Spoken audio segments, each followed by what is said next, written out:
How can my girlfriend do this to me? After all I've done for her, what a wicked and fake fiancée she is. Cyrus Vane did not own things because he loved them. He owned them because he could. The mansion sat at the edge of the city like a statement, all glass and steel and sharp angles, designed to reflect light and reveal nothing. There were no family photos on the walls, no flowers on the tables, no warm rugs or soft throws draped over the furniture.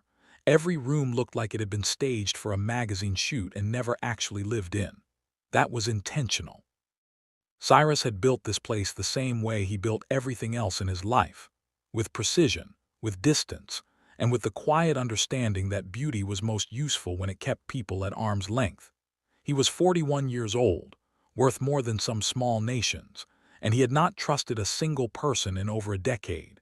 It was close to midnight when he stood at the floor-to-ceiling glass wall of his penthouse study, hands folded behind his back, looking out at the city below.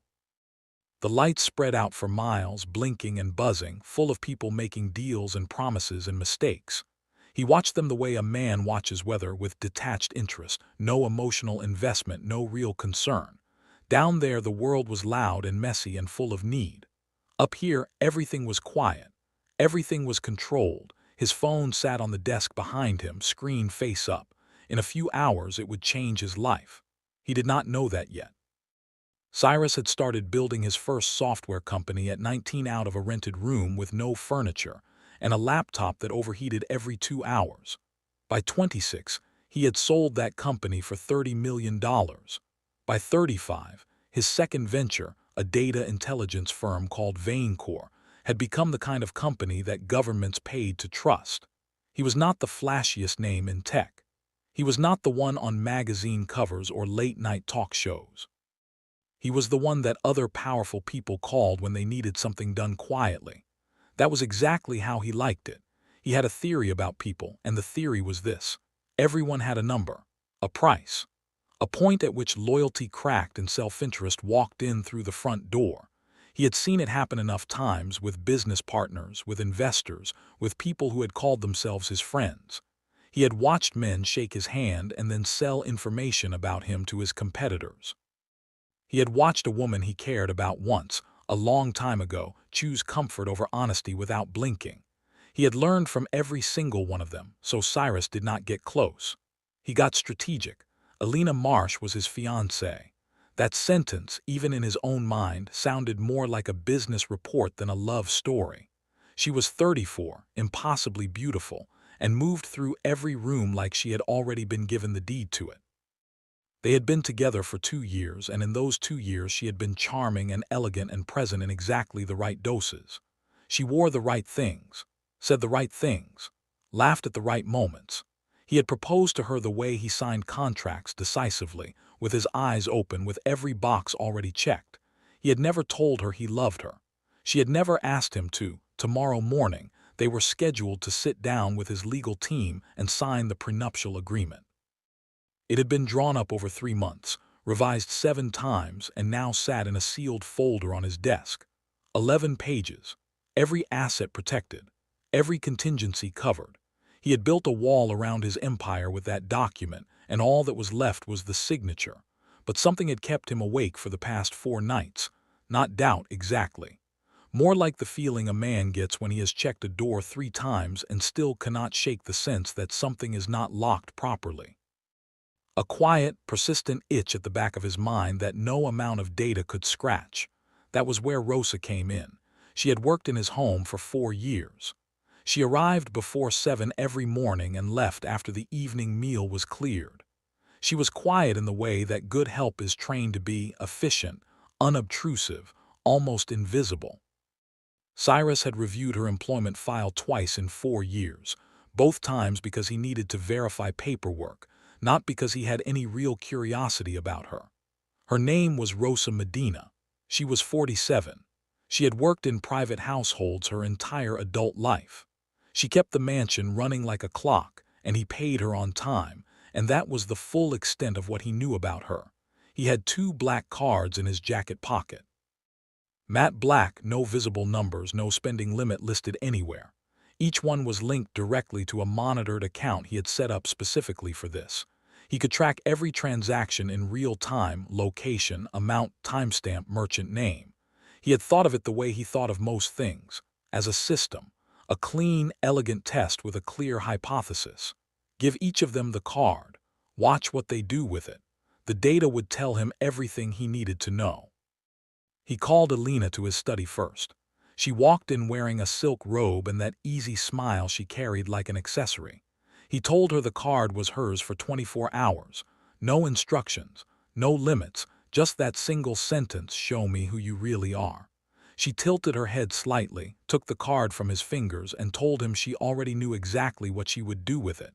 She kissed his cheek and walked out. He watched her go. Rosa knocked on the doorframe 10 minutes later, still in her work clothes, her hands folded in front of her like she was waiting to be corrected. He held out the second card. She looked at it for a long moment before she looked at him. He repeated the same words, 24 hours. Show me who you really are. She took the card slowly, nodded once, and left without a word. Cyrus settled into his chair and opened the monitoring app on his phone. He expected to feel nothing. He expected clean data and a confirmed hypothesis. At hour 2, Alina's first notification came through. A 6-figure charge. Fine art. He leaned back in his chair, unsurprised. Then the platform flagged the transaction. An unusual destination account. Something in a shell company. He sat up, pulled the thread. And the smile that had not quite formed on his face never got the chance. The shell company had a name that meant nothing on the surface: Hellion Art Acquisitions, LLC, registered in Delaware, dormant for 2 years, and suddenly flush with a 6-figure transfer from a black card he had handed to his fiancée less than 3 hours ago. Cyrus sat at his desk and did not move for a full minute. His fingers worked through the records the way they always did, methodically, without panic, pulling thread after thread until the picture came together. He cross-referenced the LLC's registration documents. He pulled the listed director. He ran the name through his own internal database, the one Vaincore maintained, the one that could surface connections most federal agencies would take weeks to find. The name came back in under 4 seconds: Marcus Hale, his COO, his right hand for 7 years, the man who had stood as his best man at a charity event 2 years ago and given a speech about loyalty that the room had applauded for nearly a minute. The man who had keys to the Vaincore server room and access to 3 of Cyrus's most sensitive client accounts. The man he had trusted more than anyone alive. Cyrus closed the laptop slowly. He did not slam it. He did not curse. He sat very still, the way a man sits when something large and invisible has just walked through him, and he is trying to decide whether he felt it or only imagined it. He felt it. He pulled up the GPS tracker linked to Alina's card. The signal placed her 4 miles away at the Aldrin Grand, a hotel so private it did not list its rates publicly. He checked the time. It was just past 3 in the morning. He put on his coat and drove himself. No driver, no call ahead. He needed to see it with his own eyes, because some things a man cannot fully believe until they are standing right in front of him. The lobby was quiet when he walked in. Marble floors, low lighting. A single staff member at the front desk who looked up and then looked quickly away when he passed. He already knew the room number. He had the GPS coordinates pulled up on his phone and followed them to the 4th floor, down a carpeted hallway that swallowed every sound, until he stopped at a door marked 412. He knocked once. There was a pause. Then the door opened. Alina stood there in full travel clothes, jacket on, suitcase upright beside her, passport sitting on the nightstand like she had already rehearsed how to pick it up quickly. She was not disheveled. She was not mid-panic. Her makeup was perfect and her eyes were calm, and that, more than anything, told him everything he had not wanted to know. She looked at him the way a person looks at a flight departure board, checking information, not feeling anything. He asked her one question, just one. He asked her who sent her. She told him. Not with shame, not with apology, not with the smallest crack in her composure. She told him she had been contracted 18 months before they met by a competitor who wanted eyes inside Vaincore. She said it the way someone reads a job description aloud. She said that everything between them, the dinners, the trips, the engagement, had been a structure built to hold her access in place until the transfer could be executed. She said Marcus had been her point of contact from the beginning. Then she picked up her passport, moved her suitcase toward the door, and looked at him like she was waiting for him to step aside. He stepped aside. He did not stop her. Not because he lacked the power to, he could have had her detained before she reached the elevator. He stepped aside because something in him had gone completely quiet, and in that quiet there was a terrible clarity.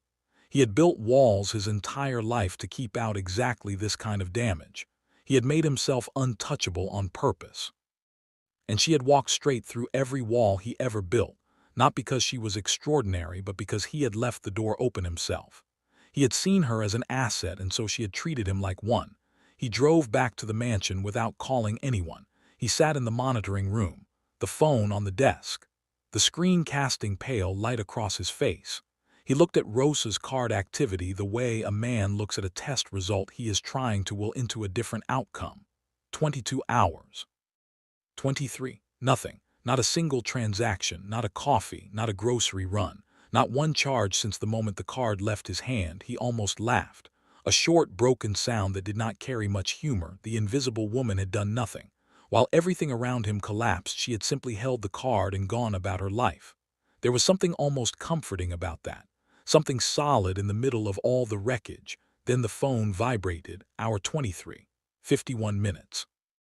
The notification appeared on screen and he read it once, blinked, and read it again. Transaction approved. $184,000. Whitmore Private Medical Center. The air left the room. He straightened slowly in his chair. He thought about fraud. He thought about identity theft. He reached for his phone and called the head of his security team and gave instructions to pull everything Whitmore had on file under that transaction: name, date, admission record, everything. He sat back and waited and told himself that Rosa had stolen from him, and that he should have expected it, and that at least now the picture was complete. The callback came in 4 minutes. He listened. He did not speak. His hand holding the phone tightened slowly, knuckle by knuckle, until the line between his fingers had gone white. The patient listed under that charge was not Rosa Medina. The name in the hospital record was one he had not said out loud in 11 years. One he had trained himself not to think about. One that lived somewhere deep in his chest in a locked room he had never once revisited. His mother.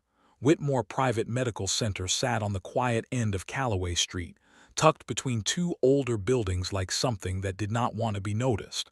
It was not the kind of facility that advertised. No billboard. No lit-up sign at the entrance. Just a small brass plate beside the door and a lobby that smelled like antiseptic and old carpet, and the particular kind of silence that only exists in places where people are fighting to stay alive. Cyrus arrived at 2 in the morning.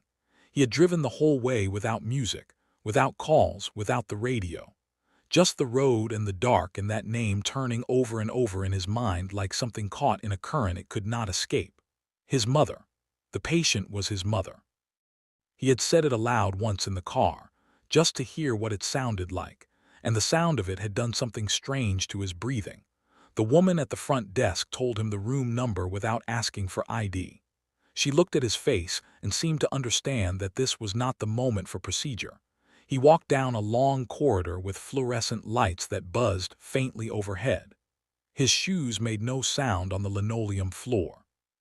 He passed a vending machine, a rolling supply cart, a bulletin board with typed notices pinned to it at uneven angles. He passed a room with its door cracked open and heard the low beep of a monitor inside. He kept walking.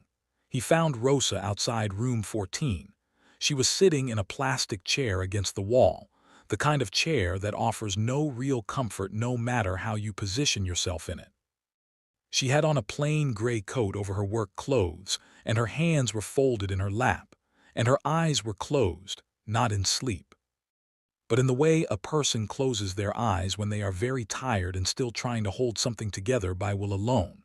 There was a paper cup of cold coffee on the floor beside her shoe. She opened her eyes when she heard him stop. She looked at him the way a person looks when they have been preparing for a confrontation for hours and are finally, quietly relieved that it has arrived. Not afraid. Just ready. He stood there for a moment. All the words he had rehearsed in the car, the questions about theft, about fraud, about what gave her the right, none of them came out. He looked at this woman sitting alone in a hospital hallway at 2 in the morning in a coat that had seen better years, and none of those words felt like the right ones anymore. He sat down in the chair beside her. For almost a full minute, neither of them spoke. The monitor in the nearby room kept its steady rhythm. Somewhere further down the hall, a door opened and closed. Then Rosa began to talk. She did not make a speech. She did not defend herself. She just talked the way people talk when they are exhausted, and the truth is the only thing left that does not require any effort. She said she had found the photograph on her third week working in the mansion. A single photo tucked behind a stack of books on the third shelf of his study, the only personal photograph in the entire house. A woman with a wide smile and dark eyes, standing in front of a small house with a yellow door. Rosa had asked no one about it. She had simply looked at it a long time and put it back. 6 months later, she had found the address. She was not sure what made her go. She said she could not fully explain it even now. Something about a house with no photographs except one, and a man who worked until midnight every night and never once had a visitor who stayed for a meal. She had gone on a Sunday, her day off. She had taken the bus. What she found was a state-assisted care facility 2 miles from the penthouse. His mother had been there for 3 years, moved in after a fall that left her with limited mobility, and a condition that had been worsening in small, steady increments ever since.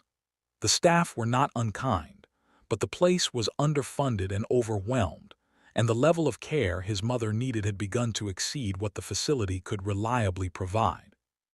Rosa had come back the following Sunday, and the Sunday after that, she had used her own wages, small amounts at first, just to cover extra medication, a better pair of shoes, a few things that made the room feel less bare. She had brought food sometimes, sat with her for hours. His mother had started calling her by a nickname Rosa did not share. The surgery had been scheduled for 6 weeks. A necessary procedure that the facility could not cover and that his mother had no means to pay for herself. Rosa had saved what she could. It had not been enough. She had spent 4 weeks trying to find another way. She had looked at loan options she could not qualify for and community programs with waiting lists that stretched for months. The procedure could not wait any longer. She had used the card as a last resort. She said that twice. A last resort. And she had kept the itemized receipt in the front pocket of her coat, which she produced now and held out toward him, a folded piece of paper, slightly creased, entirely intact. Cyrus looked at the receipt in her outstretched hand and did not take it, not because he doubted her, because something had broken open in his chest, and he was not entirely sure he could hold himself together if he moved. He had spent 11 years constructing the story that his mother was a closed chapter. A wound that had scarred over. He had told himself that distance was its own kind of mercy, that some relationships were better ended cleanly, that he had made peace with what he walked away from. He had believed all of it. He had believed it so completely that it had never once occurred to him to check whether it was true. Rosa had checked. On a Sunday. On a bus. On her own time and her own money and her own quiet, stubborn sense of what a person was worth. He pressed his hands over his face.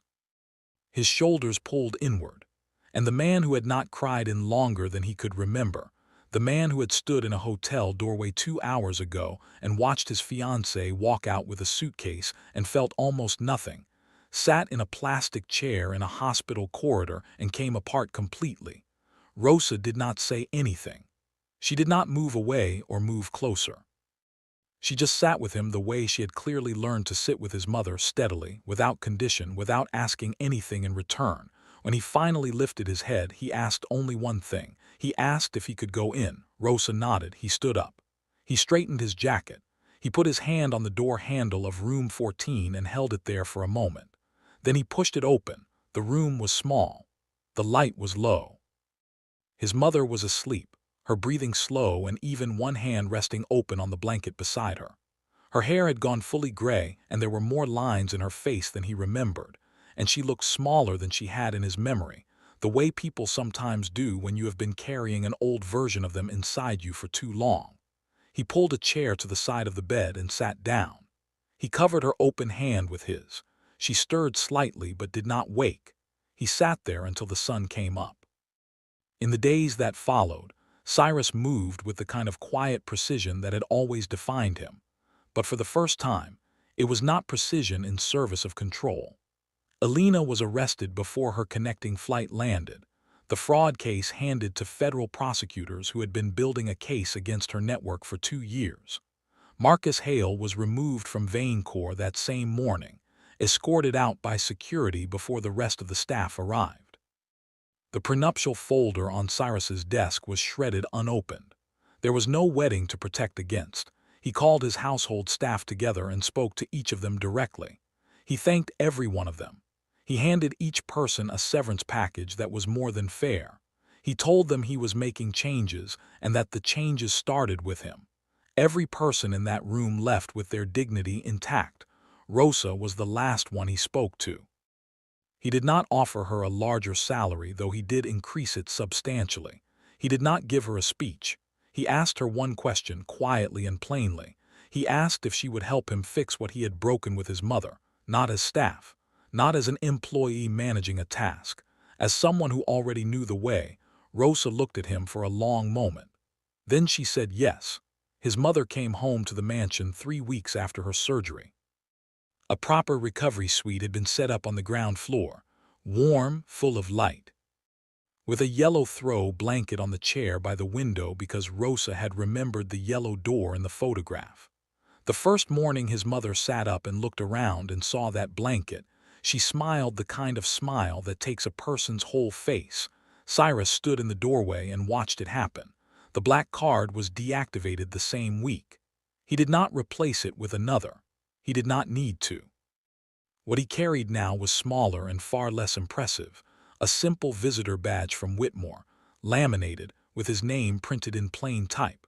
He kept it in his coat pocket, not as a reminder of what he had almost lost, as a reminder of what had quietly been waiting for him all along, tended by a woman in a worn gray coat who had never asked for recognition and had never once stopped showing up. He had given 2 women a card to test what they valued. One had taken everything she could reach and disappeared into the dark. The other had spent 11 months spending nothing, saving everything, and using one transaction to hand him back the one thing in his life that money had never actually been able to buy. He had called it a test. It turned out it was a mirror. And what looked back at him from that mirror was not the powerful man he had carefully constructed over 41 years. It was something smaller and truer and more frightened than that. A son who had run so far from love that he had forgotten love did not actually chase. It simply stayed, quietly, in worn coats and plastic chairs and folded receipts kept safe in coat pockets, in Sunday bus rides to facilities 2 miles from penthouses, in hands held in waiting rooms at 2 in the morning when no one was watching and there was nothing to gain. He had spent his entire life buying proof that people could not be trusted. Rosa had spent her own time and her own money proving the opposite. And in the end, the most expensive thing Cyrus Vane ever received did not come with a transaction notification. It arrived in a room with low light and slow breathing, in the weight of his mother's hand resting open in his, in the quiet that followed the longest night of his life. It did not cost $184,000. It was worth everything.